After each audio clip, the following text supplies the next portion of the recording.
When it comes to dealing with a wild animal in distress, there are generally two schools of thought.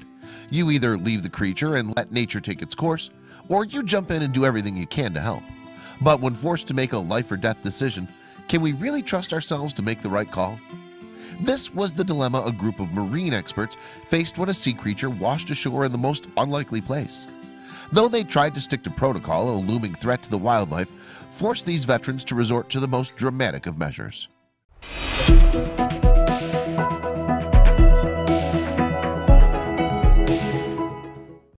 Rockaway Beach has been a landmark of Queens, New York for over a century. With its well-kept shores and close proximity to Manhattan, this neighborhood has long been considered the perfect place to escape the hot summers of New York City. As one of the area's most popular vacation spots, it's no surprise the crowded beaches of Rockaway aren't exactly ideal for wild animals. However, that didn't stop one creature from coming ashore for a very special purpose. When the animal emerged from the sea, beachgoers spotted it almost immediately, and before long a large crowd gathered to watch as it shuffled through the sand. The creature was a Kemp Ridley's sea turtle, one of the rarest species of turtle on the planet. And while turtle spottings are relatively commonplace on Long Island, finding a Kemp's Ridley was as likely as striking gold. Kemp's Ridleys are known to live mostly in the warm waters of the Gulf of Mexico, an environment much different than that offered by the icy Atlantic. So how did this turtle wind up so far from home? Well, the crowd got their answers pretty quickly, as no sooner did the turtle settle itself into the sand than it began laying hundreds of tiny eggs.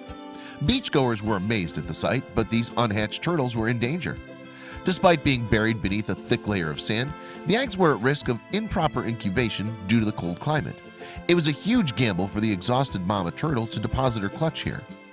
After the mama turtle returned to the sea, onlookers contacted the Riverhead Foundation for Marine Research, RFMR, to come and assess the situation.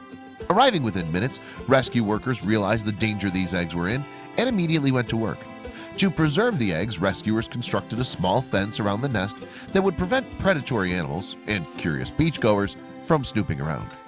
Rescue workers returned to the small nest daily to check on the eggs. The RFMR was confident their plan would protect the turtles long enough for them to hatch. But even for all their optimism, Mother Nature had different plans. In early September, rising tides from recent storm surges crept ever closer to the vulnerable nest.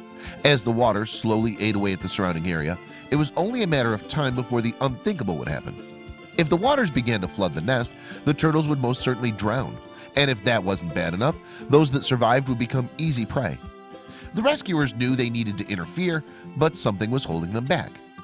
Most wildlife services maintain that one should never interfere in the happenings of nature.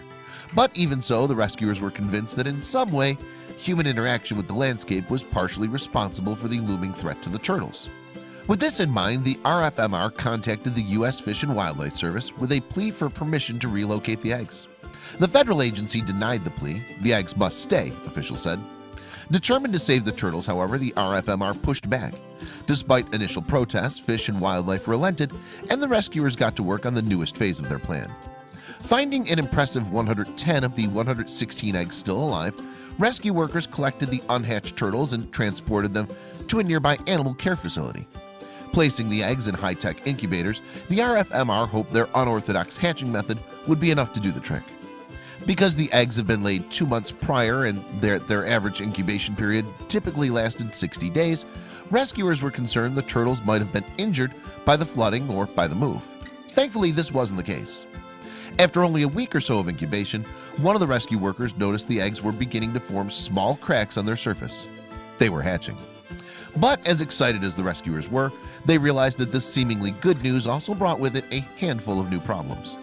When baby turtles first hatch, they're born with incredibly high energy levels, known as frenzy, which allows them to hastily make their way into the water and overcome large waves. With the turtles' energy boosts only lasting a short time, it was vital for the rescuers to get them back to Rockaway as quickly as possible. In the end, 96 of the 116 original eggs hatched, sending nearly 100 baby turtles scrambling across the sand and into the ocean. The rescue workers cheered watching the tiny creatures hop into the waves. It was one of the proudest and most exciting moments of my career, said Patty Rafferty, the Chief of Resources Stewardship for the nearby Gateway National Recreation Area.